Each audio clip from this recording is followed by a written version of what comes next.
Panginoon, lumalapit po ako sa inyo ngayong oras na ito, dala ang bigat ng pusong sugatan at pagod.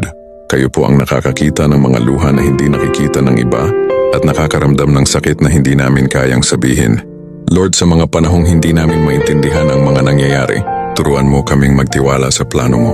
Kapag masakit na, kapag parang hindi na namin kaya, yakapin mo po kami ng iyong kapayapaan.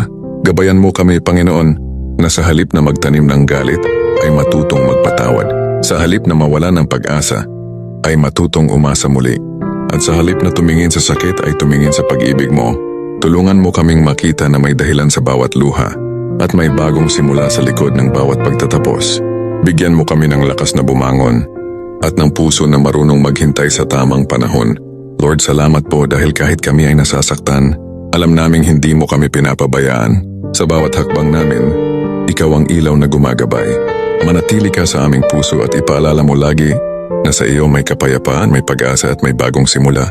Sa pangalan ni Jesus, Amen.